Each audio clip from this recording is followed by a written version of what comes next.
5. Walk on by. You know how it is. You saunter along, when you are suddenly aware of a beggar, sitting on the pavement a few yards ahead.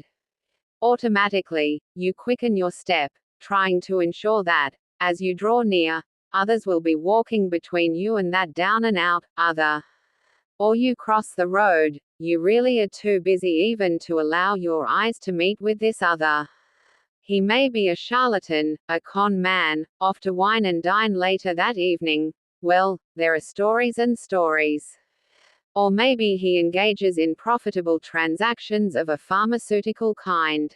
In any case, you reflect, the state provides. And so, you walk on by. As you walk, you feel some unease. Or the above may not be so. Instead, you feel for change, for small coins must be neither too little nor too much, quite what is the right amount. Your eyes are averted, true, you are embarrassed, but you slip the coins into those dirty hands. What a relief! At least no contact, or maybe there was.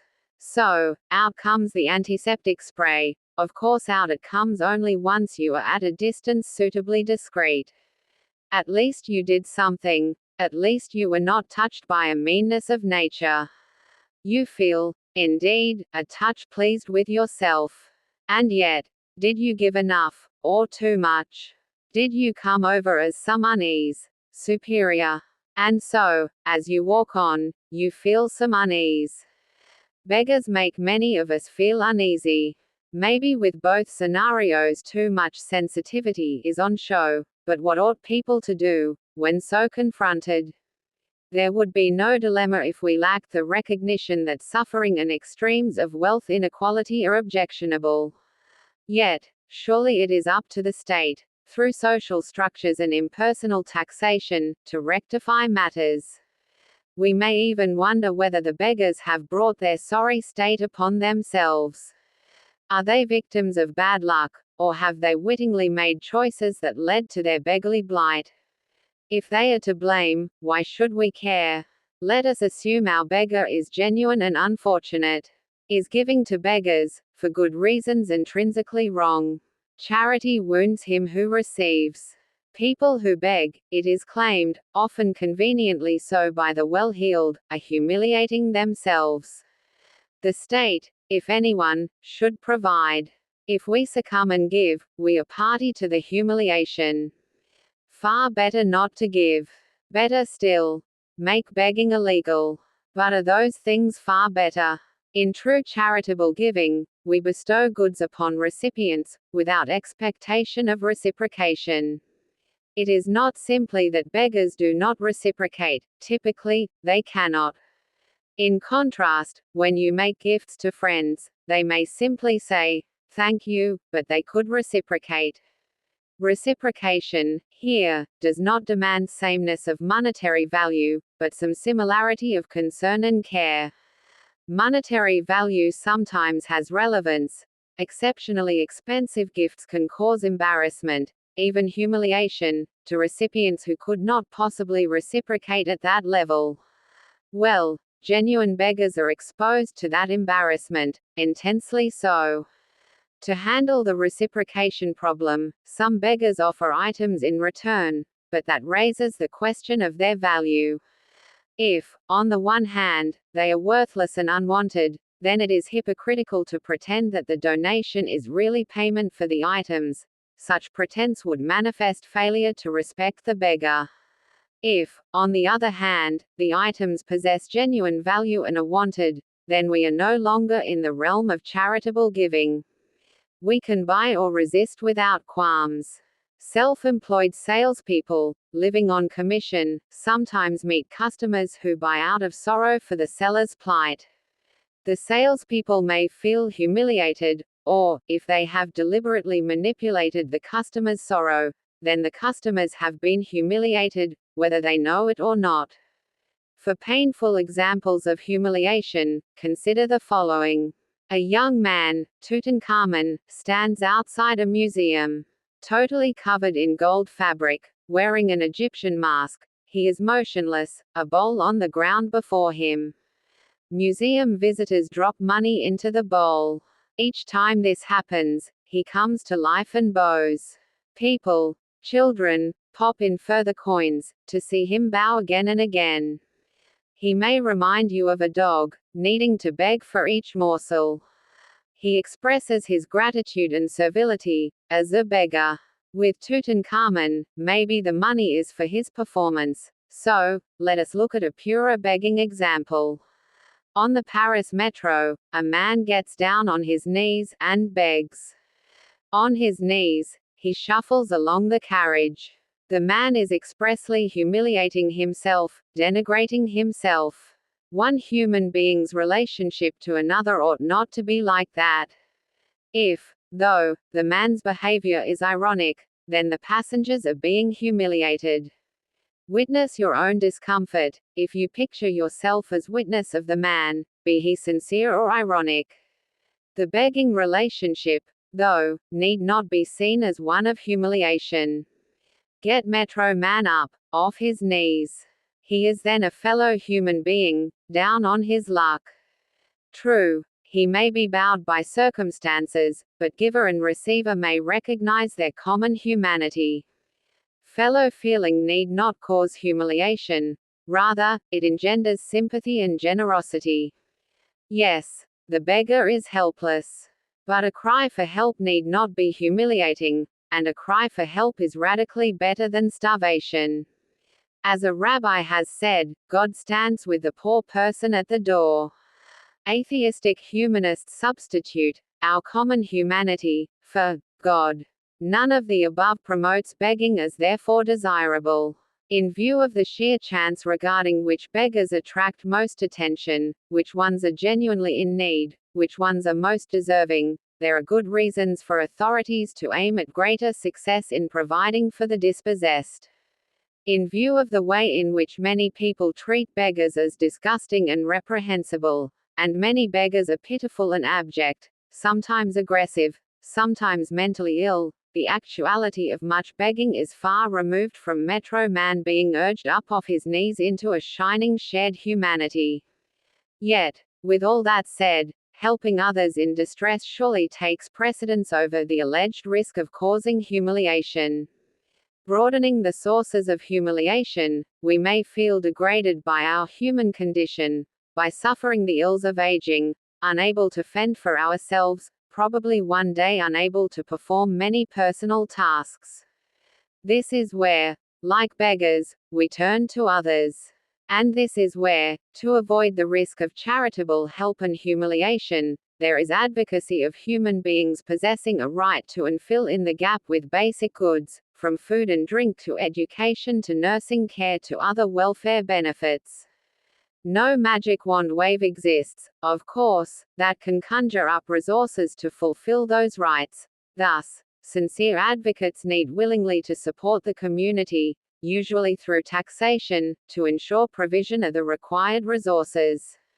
Humiliation, of course, is sometimes deliberately imposed upon unwilling victims. Those who suffered horrendously in concentration camps sought to preserve some dignity by dehumanizing their tormentors, viewing them as wild beasts. Suffering as a result of impersonal forces is not, it appears, as bad as from personal deliberation. The tormentors treated their victims as if animals or objects, but the victims needed, of course, to be human, for humiliation to occur. Arguably beasts of the field cannot be humiliated, and certainly you cannot humiliate a pebble, tree or robot.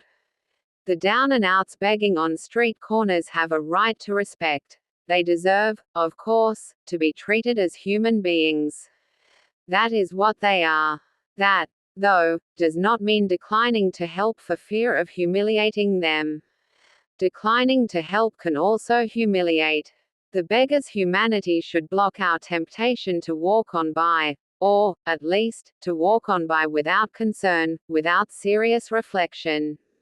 The beggar's humanity should also prevent us from seeing things, as we did above, in terms of black or white, of either the beggars are responsible for their plight or they are not, of either they are sellers with valuable goods and services offered for money received or they are just pretending to be so. Human beings have a mishmash of characteristics, motives and fortunes, good and bad. That mishmash leads to some people finding themselves begging. That mishmash should at least make us hesitate before dismissing a beggar. Indeed, that mishmash should stop us from outright dismissal of beggars, and arguably, in many cases, it should lead us not to walk on by. 6. The Innocent Murderer, a Nobody Dunit. 3 singers trek across the desert. Being modestly inclined, they have their own separate tents, facilities and provisions. Let us give our singing trekkers names: Lena, Poppy and Barrington. Desert life is no happy life, and while Lena and Poppy get on well, singing duets as sopranos, they take a dislike towards Barrington's baritone tones. Lena and Poppy are unaware of how much the other dislikes baritone Barrington. They do not discuss such matters. Relations with Barrington deteriorate so much that the women, independently and unbeknownst to each other, decide they must kill him. Well, it is hot in the desert, and his singing is pretty bad. One night, while Barrington is asleep, Poppy steals into his tent and pours poison into his water container. Poppy, the poisoner, returns to her tent. A little later, Lena, knowing nothing about Poppy's jaunt, tiptoes over to Barrington, finds his water container and cracks the bottom, so that the water leaks out. Lena, the leaker, slips back to her tent. Early in the morning, before Barrington awakes, the women pack up their belongings and trek off, singing together, leaving Barrington alone. When Barrington awakes, he finds his water container empty. Singing deeply and tragically, he dies of thirst. In due course, the desert police discover what has happened. The puzzle is, has either of the young ladies murdered Barrington? Poppy argues, yes, I wanted Barrington dead, but I cannot be held guilty of murder. The poison didn't touch Barrington's lips. It had all drained away by the time he awoke. He didn't die of being poisoned. Lena argues, yes, I too wanted Barrington dead and intended that he should die of thirst. In fact, I drained away toxic water, so, if anything, I saved him from a horrible poisoning. Barrington is well and truly dead. It is difficult not to believe that Barrington has been murdered. Surely Poppy or Lena is a murderer. Yet are they not both innocent of murder? For Poppy to be a murderer, her actions should at least have caused Barrington's death, but she is right. She only poisoned the water and Barrington did not drink any poisoned water. For Lena to be a murderer, she should at least have caused Barrington's death, but Lena is right. She only drained out poisoned water, saving him from death by poisoning. Can a murder be committed by the innocent? Some will say that, as Barrington died of dehydration and Lena drained out the water, she is the murderer. But Lena drained out poisoned water and the poison could have been one that acted by causing dehydration, in which case it would perhaps not be quite so clear that Lena was the cause of death by dehydration, for Barrington would then have died that way in any case. Indeed, the poison might have made the water undrinkable or have solidified it, so Barrington would have died from dehydration, even without Lena's little leaking. Even were Lena clearly the cause of death, does that make her morally the murderer, given that, had she not acted, Barrington would have died courtesy of Poppy? Of course, it appears as if Lena did, unwittingly, prevent Poppy from murdering Barrington. She apparently did this by, unwittingly, making Poppy's poisoning ineffective. But appearances may be deceptive. What is clearly missing in this desert song is a conspiracy. If the two women acted together as one, then maybe they could both be convicted of murder. Their actions, taken together, led to Barrington's death, and that outcome was their intent. Acting separately, it seems that at best, or worst, they are each guilty of attempted murder but, arguably, innocent of murder. An intention to do something wrong or against the law is rarely considered as bad as when the intention gets fulfilled. If we could be prosecuted solely for our intentions, however distant from success, we should almost all have criminal records. A comparison may be made with those religious doctrines which seem to collapse psychological states, including ones even more remote from actions than intentions, into the actions which would typically result. Following the New Testament, an American president, Jimmy Carter, accepted that lusting in one's heart for a woman other than one's wife is morally the same as the act of adultery. More recently, some extreme feminists have bizarrely claimed that watching the portrayal of rape is the same as raping. Lest this desert song seems far-fetched, consider the following, based on a real court case. Phillips wanted a member of his gang, Daniels, dead. Indeed, he beat up Daniels, took him for dead and bundled him into the back of his car. Phillips decided he must dispose of the body, so he drove the car to the edge of a cliff and pushed it over. The police later discovered that the beating Daniels had suffered failed to kill him, it merely knocked him unconscious. What killed Daniels was the downward journey from the cliff's edge to the rocks below. Was Phillips guilty of murder? His defense counsel argued not. The argument went as follows.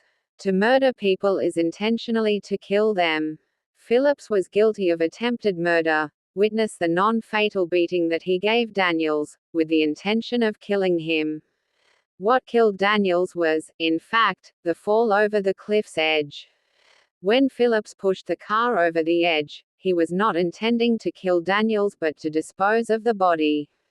Phillips thought Daniels was already dead, so that action of his clearly could not have been intended to kill him. The judge failed to fall for the defense counsel's silver tongue. The judge ruled that the actions by Phillips should be taken as one and, taken as one, they or it resulted from Phillips' intention to kill and in Daniels' death. These cases raise questions of the identity and individuation of actions. Actions are what we do, but quite what do we do? Last night, you woke the neighbors. Is that accurate? You turned up the music and the music woke the neighbors.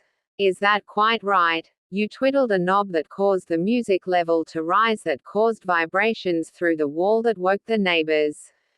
Did you twiddle the knob, or did you, more accurately, move your fingers, causing the knob to turn? Where do we stop? Are there some basic actions that we perform directly, that is, actions in which there are no further intermediate causal links? Look out for Man with Pulley, Chapter 60. As well as the question of the identity of actions, we must contend with the identity of agents or subjects. Phillips is a single agent.